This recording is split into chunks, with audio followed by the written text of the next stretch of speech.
Sveiki, aš esu Vilmantas Venskūnas iš naujienų agentūros BNS. Šią savaitę Vašingtone vyks 75-ąjį jubiliejų švenčiančio NATO alijanso viršūnių susitikimas. Prieš jį kalbame su krašto apsaugos ministru Laurynu Kasčiūnu. Labadiena, ministras. Labas. Dalis diplomatinių šaltinių neviešai ir dalis ekspertų jau viešai kalba apie tai, kad Jungtinės valstijos tokiam šventiniam viršūnių susitikimui galbūt nenori tokių staigmenų, sakykime taip, kokios buvo Vilniuje ir nori, kad viskas būtų sutarta iki viršūnių susitikimo. Tai ar nebus taip, kad tiek vadovai, tiek ministrai, tarp jų ir jūs važiuojate į Vašingtoną tik gražiai nusifotografuoti? Matot, vyksta procesas dabar didelis dėrybinis dėl baigiamo dokumento, kur be abejo mes atstovaujam tiek ir savo nacionalinius interesus, tiek ir ginam Ukrainos interesus. Tai dabar tas sunkus darbas jis dažniausiai ir vyksta iki samito, čia nieko naujo. Aišku, būna atveju, kai samite gali būti dar tokių tam tikrų papildomų štrichų, bet visi matyt nori, kad iki samito jau būtų dėl pagrindo sutarta. Tai čia nieko per daug naujo, visada toks poreikis yra, nes aišku, NATO labai svarbu demonstruoti vienybę. Vienybė yra, be jokios abejonės, didžiulė vertybė.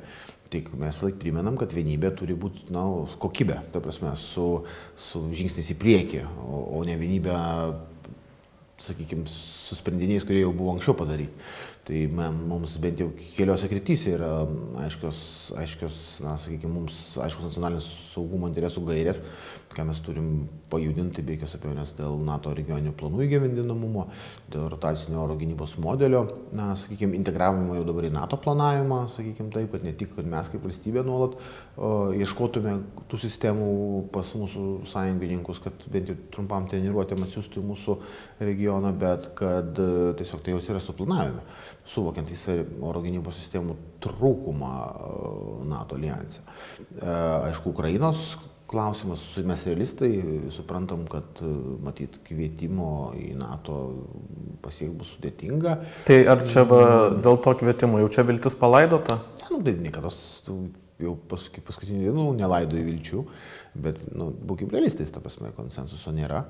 Ir be abejo turi tada būti stipresnis žodynas, atsirasti, matyt, žodžiai susijęs su tuo, kad tai yra neišvengiama, irreversible, kad jau tai yra nebegrįžtantis procesas. Bet ar tai tas stipresnis žodynas kažką keičia? Nes prisimenam 2008 metus, kur buvo pasakyta, kad Ukraina bus NATO narė, tada praėjusių metų viršūnių susitikimas, kur irgi, kaip ir pakartotas tas įsipareigojimas, tai galbūt tas narystės planas atmes, kad nebereikia Ukrainai to daryti ir kad Ukraina taps narė, kai dėl to sutars visos NATO narės. Tai ar tas kažkiek, perfrazavimas kažką esmingai keičia jūsų nuomonę? Vis tiek svarbu. Žodynas yra svarbu. NATO bendruomeniai žodynas yra svarbu. Jeigu Rusijai gal žodynas yra nesvarbu, NATO bendruomeniai tai yra svarbu, nes tu po to nuo to žodyno gali atsispirti ir toliau judėti. Nes už to žodyno slypi ir daug praktinių dalykų. Tai yra kaip praktiškai integruoti Ukrainos karinės pajėgas į visą NATO, sakykime taip, architektūrą, sistemą, standartą. Nuo to ir prasideda realiai techniniam lygmenį narystės procesas. Ir daug kitų dalykų. Tai kiekvienas žodynas po to lydi tam tikri aspektai, kurie yra susijęs su praktiniu sąveikumo stiprinimo mechanizmais, tai prasme, kurie praktiniais mechanizmais, tai irgi labai svarbus. O iš tų pokalbių, ką jūs matote, ar labiau bus tam galutiniam komunikato dokumente daugiau tos diplomatinės kalbos, galbūt, sakykime, tokio gražios kalbos, kaip Ukrainos narystė yra negrįžtamas procesas, ar bus kažkokie padėti ir saugikliai tų būtent praktinių? Aš manau, bus ir to ir to. Bus ir to ir to. Ir aišku, labai svarbu sutarti NATO dėl tokios stabilios NATO šalių pagalbos, bent jau minimalios įsipareigojimo tvirtos, tai kalbame apie 40 milijardų kasmet. Tai netgi, sakyčiau, mažiau nei pusė, kiek rusai skiria karo Ukrainoje, bet vis tiek geriau negu nieko ir nėra taip paprastai dėl šito sutarti, nes yra šalis, kurios to nenori. Mes jau senai deklaravę ir pasirašę su ukrainiečiais susitarime, kad mes skirsim 0,25 bendro vidaus produkto, tai apie 190, apie 200 milijonų kasmet gynybai ir saugumui, tokia platesnė sąvoka. Tai jeigu visos šalis paskirtų tos 0,25, tai čia būtų virš 100 milijardų. Tai mes esam kaip pavyzdys šiuo atveju. Ir siūlom visiems bent jau pajudėtą kryptimį. Aš sutinku, kad dideliam šalim taip paprasta rasti 0,25. Bet aš manau, kad tai yra gairė, kurią reikia bandyti vadovautis. Kitur, kur galbūt galime būti pavyzdys mūsų NATO sąjungininkam yra gynybos finansavimas. Čia ir anksčiau minėjote, kad vienas iš Lietuvos prioritetų yra pradėti diskusiją, kad tos finansavimo grindys vadinamos būtų jau nebe 2 procentai, o 2,5%. Bet jūsų nuomonė, kiek tokia diskusija gali būti rezultatyvi, žinant, kaip sunku buvo susitarti dėl tų 2 procentų ir kad dalis sąjungininkų vis dar neįgyvendinę dar to reikalavimo, ką jau kalbėti apie 2,5 ar 3 procentus. Vis tiek reikia matyti pažangą. Matyti Vašingtonė mes turėsim jau 23 NATO šalis iš 32, kurios bus pasiekusios 2 procentus. Tos likusios turės aiškiai pateikti planą, kaip tai padarys, per kiek laiko. O diskusija dėl 2,5 ar daugiau, jinai visą laiką tempia diskursą dar į kitą pusę ir jau dėl tų 2 procentų jau toms, kurios nesiekia to, jau nebelieka kitos išties. Kitaip tariant, kalbėdamas, kaip pavyzdys, mūsų visuomenininkai kalbėjo apie 4 bendro vidaus produkto, kai mes kovėmės Seime dėl ir ieškom sutarimo dėl 3. Bet aš manau, kad diskusija dėl 4 padėjo sutarti dėl 3. Tai čia lygiai taip pat diskusija dėl 2,5 gali paraginti ir padėti kitoms šalims, jas, gal net taip, jau reikia atsargiai čia rinkti žodžius, pajudėti link 2 procentų, kuo greičiau. Tai čia toks, svarbus aspektas. O jūsų, nežinau, kiek girdit, Lietuva turi draugų būtent šitoje temoje, nes neseniai viešėjęs Lenkijos gynybos ministras kaip ir atviros tokios paramos neišreiškė, būtent 2,5 procentų, jis sako, reikia bent užtikrinti tuos 2 procentus. Tai kiek Lietuva turi būtent bendraminčių, kad būtų dokumente įrašyta 2,5 procentų? Net, matyt, pradėti diskusiją, tai neįrašyti dokumentą, turėkim galvoje. Tai čia aš iš karto noriu pasakyti tai. Aš manau, visi, kurie skiria dabar 2,5 ir yra mūsų bendraminčiai, neišvengiami, nes jie būtų tikrai suinteresuoti, kad link jų pajudėtų ir kitos NATO valstybės. Nes, čia ne šiaip 2,5, 2, čia kalbam apie kelis fundamentalius dalykus. Pirma, NATO modeliuoja ir planuoja dabar savo, vadinkim taip, pajėgumų plėtros prioritetus. Vertina, kur mes turim pajėgumą pakankamą, kaip alijansas, kur pajėgumų trūksta. Ir tas paveikslas jis yra, kaip čia jums pasakyti, taip delikačiai, yra toks, kad 2 procentai yra vakar arba jau už vakar. 2,5 yra toks žingsnis į priekį, bet tarp šios dienos ir vakar. 3 ir daugiau yra tai, kas bus realybė ir būtinybė. Ypač norint užpildyti per artimiausius 10 mečius tos pajėgumų trūkumus. Pirmiausia, oro gynybos srity. Tai natūralu, kad diskusija dėl 2,5 vyks pajėgumų prioritetų aptarimo, analizės, to paveikslo kontekste, kur mes turime adekvačiai atrodyti. Norint užpildyti pajėgumus, reikia užkurti gynybos pramonę. Ką mes turim? Turim, aišku, gerų pokyčių, pasigaminam jau dabar daugiau amunicijos, bet matyt, geriausiai turbūt atspindi mano išgirstas Briuselyje prieš 2 savaitės NSPA direktorės toks pasakymas, kad aš matau naujas gamybos linijas, bet nematau naujų fabrikų. Tai evoliucija, ne revoliucija. Kai kuriuose srityse mums reikia revoliucijos. Pokyčio rimto, kad turėtume daugiau oro gynybos sistemų, ilgojo nuotolio suduodančių smūgių pajėgumų, ilgojo nuotolių, kaip HIMARS ir kiti dalykai. Tai norint užkurti pramonę, tu turi ne tik didinti finansavimą gynybos, daryti tai tvariai, tai ilgam laikui ir juos turi lydėti kontraktai. Tiek nacionaliniai, tiek atskirų NATO valstybių grupių, regioniniai, tarkim, tiek viso alijanso kontraktai. Nes gynybos pramonė, kuri gyvena evoliucijos, bet ne revoliucijos paradigmoje, jie kartais indikuoja labai paprastai. Sako, žiūrėkit, kaip buvo COVID atveju. Visi sakė, gaminkit vakcinas, mums jų tiek reikės. Po to prisigaminam vakcinų ir jau dabar nežinom, kur dėti. Tai vis tiek kažkur pasąmonėje yra suvokimas, kažkoks įsitikinimas, kad visa tai, kas dabar vyksta, yra dar vis laikina kad bus grįžimas prie įprastinių reikalų, back to normal, ir kad galbūt tos gynybos pramonės jau vėl nebereikės. Aš tai manau, kad reikės, nes čia yra egzistenciniai dalykai ir fundamentalūs pokyčiai. Na, mums tai net ne pokyčiai, ta prasme, dar reikia suprasti, kad jie bus ilgalaikiai pokyčiai vakaruose. Ir todėl mes turim adaptuotis gynybos pramonę pirmiausia, norint, kad užtikrinti gamybą tik atsargų prasme, tiek mažinti priklausomybę nuo tiekimo grandinių, bet užpildyti tuos pajėgumų trūkumus. Na, kaip jūs sakote, tikriausiai, kad ir skirtų valstybės 2,5 ar 3%, kas iš tų skirimų, jeigu nėra ko nusipirkti? Jo, bet tu negali išjudinti pramonės, jeigu nepasiūlys ilgalaikių kontraktų. Jeigu tu pasiūlys ilgalaikius kontraktus, tada atsiras ir fabrikai, ne tik gamybos linijos naujos. Vienas mums svarbiausių sprendimų priimtų praėjusiais metais, tai būtent yra rotacinis oro gynybos modelis. Na, dabar šiomis savaitėmis Nyderlandai dislokuoja pratyboms Patriot sistemą, bet jūs sakėt, kad vienas iš Lietuvos prioritetų yra būtent, kad atsirastų NATO, kad mūsų tas gynybos poreikis atsirastų NATO planavimo dokumentuose. Bet kiek tai yra įmanoma, žinant tai, kad būtent tik tai Nyderlandai dabar atsirado Lietuvoje, dislokuoja keliom savaitėm oro gynybos sistemą, neatsiranda tų valstybių, kurios galėtų pasiūlyti. Tai ką keistų tas įrašymas į planus? Tai keistų, kad NATO sprendimų priėmėjai, matydami visą paveikslą, galėtų dirbti su šalim, kurios tokių sistemų turi. Nes čia yra kelios opcijos, gal net 3 sakyčiau.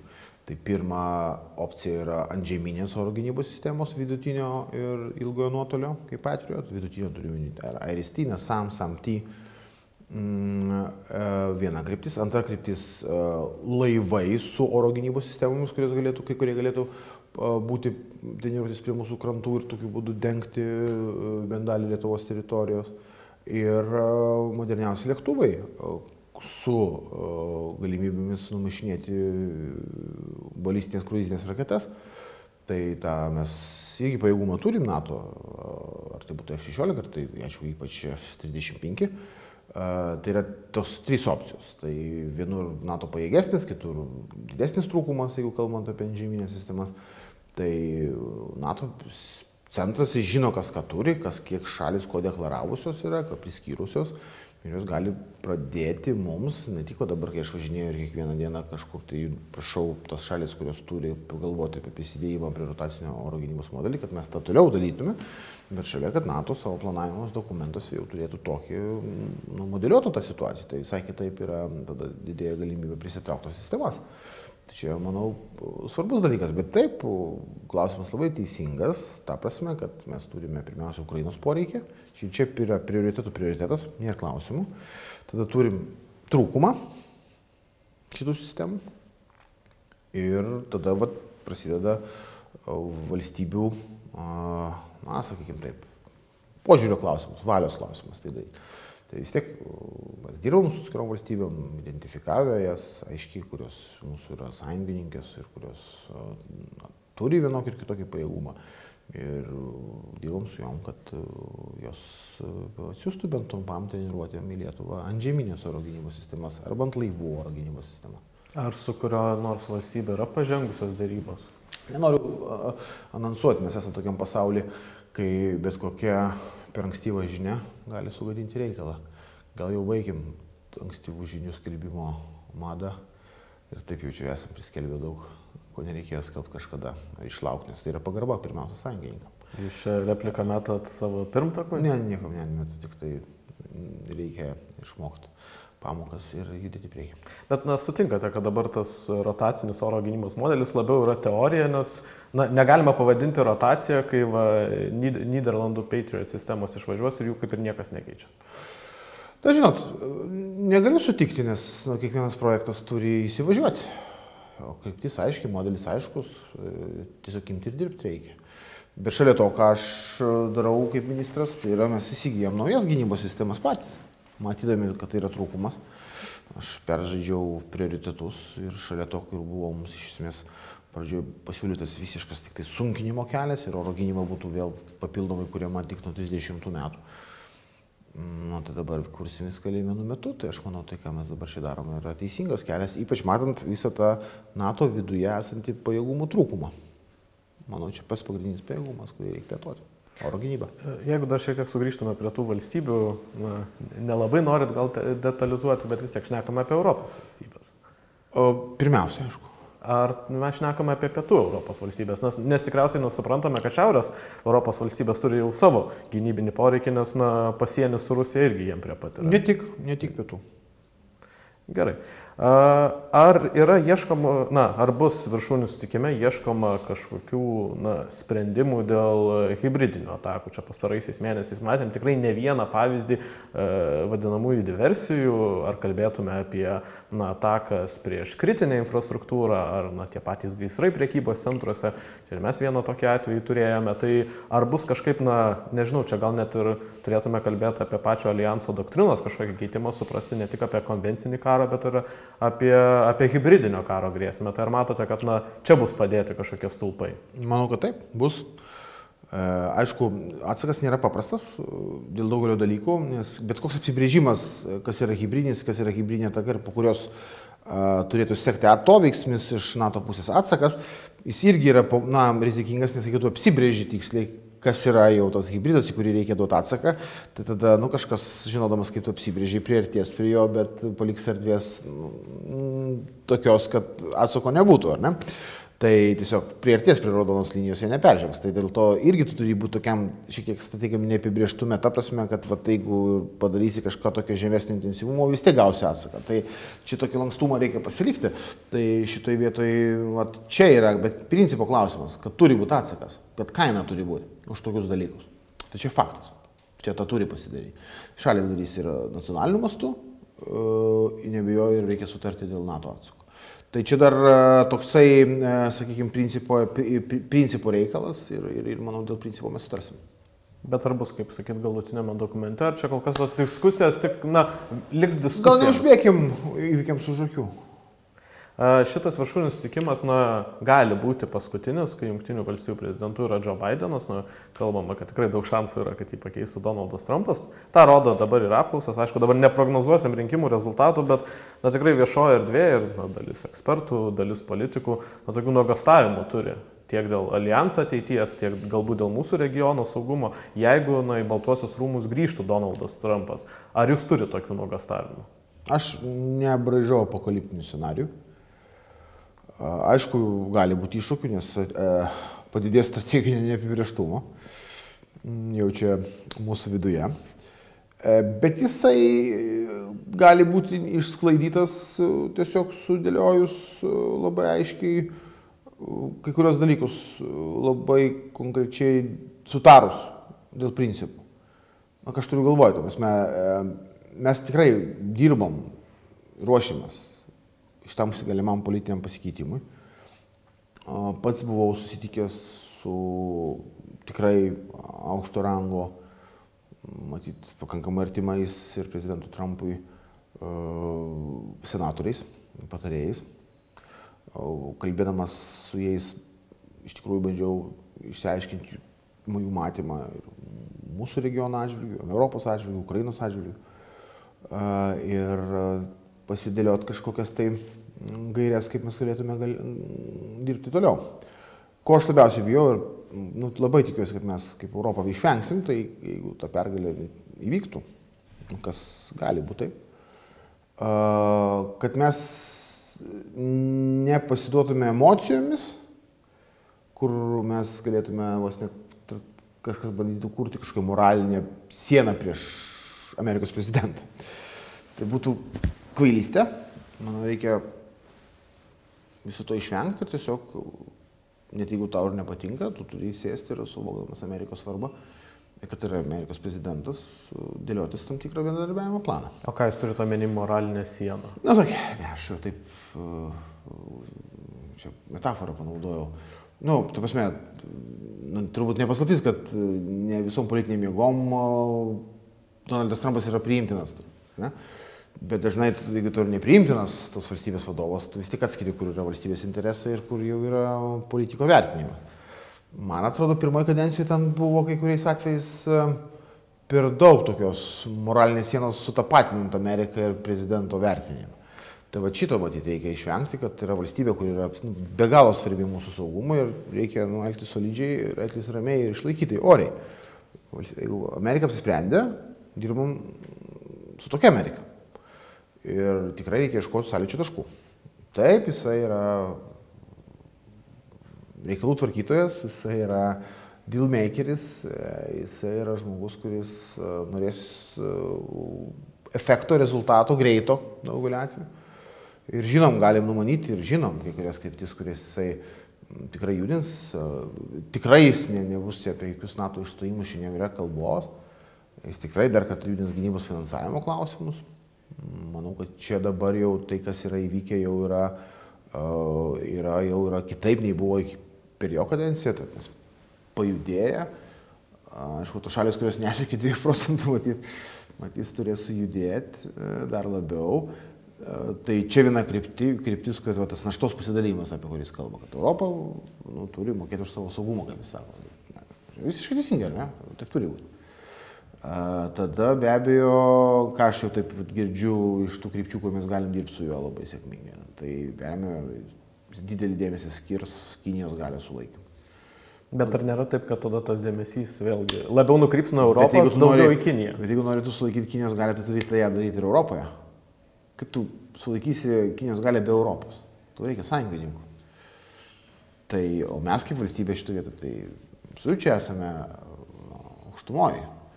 Šia prasme, tik pažiūrėkit, struktūriškai jokios poveikio Kinijos mums nėra. Mes esame iš esmės neįsileidę jų į kritinę infrastruktūrą, esame visiškai laisvi savo sprendimus, išlaikę savo autonomiją, kitaip nei kurios kitos šalis. Tai ir tą žino, ir artimi Trumpo respublikonai, puikiai žino, čia labai svarbi korta. Tai aš manau, kad dirbant dėl Kinijos kartu viskas vienas iš variantų. Antras dalykas - Iranas. Manau, jam bus svarbus Irano galios sulaikymas, sankcijų režimai. Čia mes irgi turim ką pasakyti. Dirbam šiuo klausimu užsienio reikalų ministrų, sakykime taip, ratuose.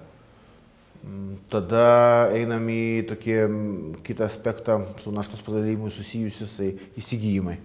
Mums aišku labai svarbu, kad būtų daugiau iš Amerikos perkama ginkluotės. Vėlgi mes šiturim ką pasakyti, daug dalykų darom. Galim planuoti naujus dalykus ateityje, kalbant apie mūsų regioną. Tai šiaip esmė, mūsų regionas šis gerai atrodo. Lenkija 4%, mes 3%, toliau judam, Latvija, Estai 3%, viskas yra gerai. Čia jau tokie skaičiai, kurie įkvepia, leidžia kalbėtis labai, sakyčiau, garbingai. Ir dar viena tokia idėja, jinai tokia įdomi, kurią aš vis laip išgirstu. Tai kad reikia, kaip jie sako, pradėti kovoti su nelegalia migracija kartu. Aš sakau, tai viskas puiku, mes galime net ir tvorą pastatyti, padėti sieną. Jie taip nusišypso, bet supranta, kad ir mes padarėm tokiam tikrų sprendimų, svarbių sprendimų šitoje srityje. Ir manau, kad rasim bendrų taškų. Na, viena iš svarbių temų, kuri bus aptarnėjama sutikime, tai ir jūs anksčiau minėjote, būtent regionių gynybos planų užpildymas pajėgumais. Ir čia dabar norėčiau pakalbėti apie tos mūsų pajėgumus, ką mes planuojame įsigyti. Tai Lietuvoje viešėjęs Lenkijos gynybos ministras paskelbė, kad Lenkija kaip ir kviečia Lietuvą kartu pirkti oro gynybos sistemą Spiorun. Tai, jūs pasveikinote šitą žinią, bet kada galima tikėtis kažkokių konkrečių žinių būtent dėl kontraktų? Jūs žinot, kad aš jeigu kažką ir pasveikinu, tai stengiuosi, kad ne tik pasveikintų, bet virstų kažkokiais sprendimais. Aišku, mes turime įsivertinti, bet viskas kol kas gula labai logiškai. Nes mes senosius gromus atiduodam Ukrainai, ne visus, bet dalį, ir reikės juos pakeisti. O Perūnas yra gromų naujausia versija. Taip, kad logiška būtų tiesiog planuoti pagal tas pačias apimtis įsigijimus. Tas įsigijimus šitos artimo nuotolio mobilios sistemos nuo peties, reiškia, veikiančios, efektyvios sistemos, Stingerio, kažkokio tai panašumą į Stingerį turinčios sistemos poreikis yra akivaizdus ir manau, kad mes artimiausiu metu tam tikrus sprendimus priimsim ir informuosim, tai reikėtų vasaros, gal rudenio pradžioj. Aišku, reikėtų pasiskaičiuoti, pasižiūrėti, bet mačiau tam tikrą kontraktą estų, kurie pasidarė, tai visas tas sumos, kurios yra, jos yra pakankamai mums įkandamos. Na, estai pasirašė 22 metais tą susitarimą su Lenkais, 24-aisiais, tai ir mes galėtume žiūrėti, kad per 2 metus kažkur atvyktų. 2-3 metai, jo, aš manau 2-3 metai. Estai įsigijo 100 sistemų, 300 raketų, 100 milijonų. Koks mūsų būtų maždaug? Dar sunku, aš dabar jau vis tiek reikia palaukti karinio patarimo šitoje vietoje ir vertinimo. Tai aš tai sakyčiau, prisirišiu pradžioj prie skaičių, kiek mes galėtume esamų turimų gromų perduoti ukrainiečiams ir, manau, minimumas galėtų būti tokia sistemų atstatymas, tai yra tiek, kiek reikėtų užsipirkti. Na, tai būtų irgi panašus skaičiai, matyti, ne daugiau, gal šiek tiek ir mažiau. Panašus į estų? Kitos gynybos sistemos, tai vidutinio nuotolio. Ar yra taip, kad mes renkamės tarp IRIS-T ir NASAMS, nes apie tai kalbėjome? Tikrai taip. Kada bus priimtas sprendimas, kurią jau mes sistemą pasirinkome? Iki rugsėjo mėnesio. Taip pat jūs kalbėjote apie investicijas, ginkluotės gamintojų investicijas, panašias kaip Rheinmetallis. Nenorėjote galbūt per daug pasakoti, bet štai Lietuvos gynybos ir saugumo pramonės asociacija kaip ir patvirtino, kad ministerija kalbasi su amerikiečiais Northrop Grumman, tai ar dabar galite patvirtinti, kad su jais būtent kalbamasi? Kalbame. Ar mes kalbame apie atskirą gamyklą, ką mes matom Rheinmetallio atveju, ar apie gamybos liniją? Labiau gamybos linija. Gamybos linija. Ir čia būtent Giraitės gamykla? Čia jau be detalių. Bet visos opcijos įmanomas. Giraitė taip pat? 30 mm kalibro šaudmenų gamybą, manau, kad galima būtų integruoti ir į Giraitę. Taip.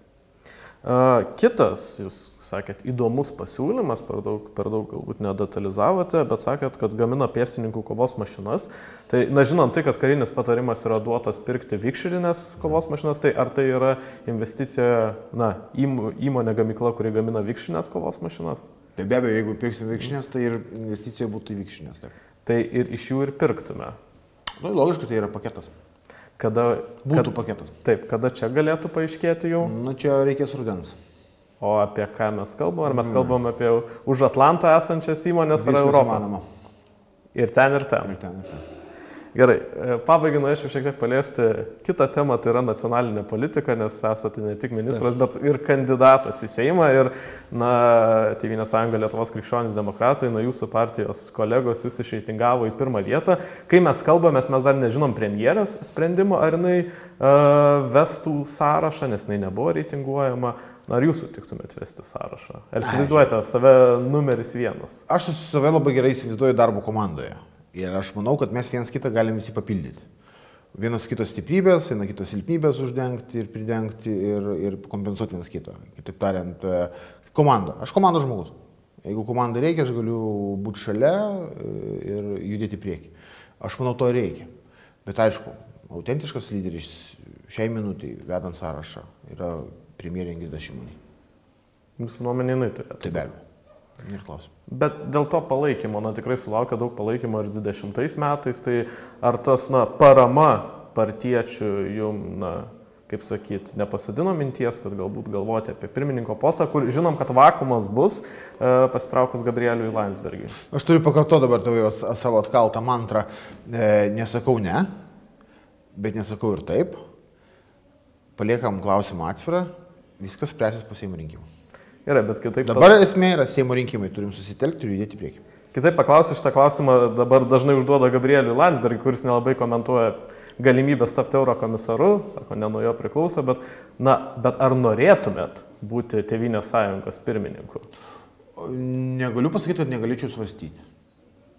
Ar jūsų nuomonė, jūs būtumėt vieningas lyderis? Nes tiesiog dažnai jums ir jūsų praeitis prikišama, pasisakymai galbūt žmogaus teisų temomis, ir prisimenant tai, kad jūsų frakcijos kolega Matas Maldeikis sakė, kad jeigu būtų tvirtinama jūsų kandidatūra į ministro postą Seime, jis būtų už jūs nebalsavęs. Tai nebūsit, jeigu taptumėt lyderiu ar kandidatuotumėt į partijos pirmininkus, negalvot, kad esat skaldanti figūra skėtiniai partijai, kokia yra Tėvynės sąjunga Lietuvos krikščionys demokratai? Aš žiūrėkit, pirmiausia noriu pasakyti, aš atsakysiu šitą klausimą, kai skirimo procesą, tai įdomioji savaitė, per tą savaitę įdomią, kurią teko išgyventi ir tikrai išklausyti įvairiausių įdomių pareiškimų. atsakiau vieną klausimą, kai turėjau kritikos iš Laisvės partijos, kad man kiekvienas žmogus yra brangus, nes jis yra Lietuvos pilietis, nepaisant jo pažiūrų.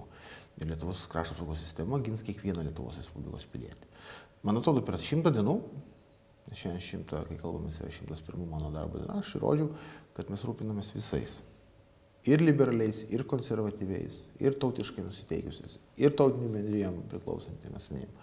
Nes man yra visa Lietuva. Mes visi kartu. Tai matote savo kaip vieniančią figūrą. Tikrai galiu kalbėti su visais ir susitarti. Jeigu galite paklausti opozicijos, kaip mes kalbame. Gerai, ačiū labai ministrui už skirtą laiką. Taip.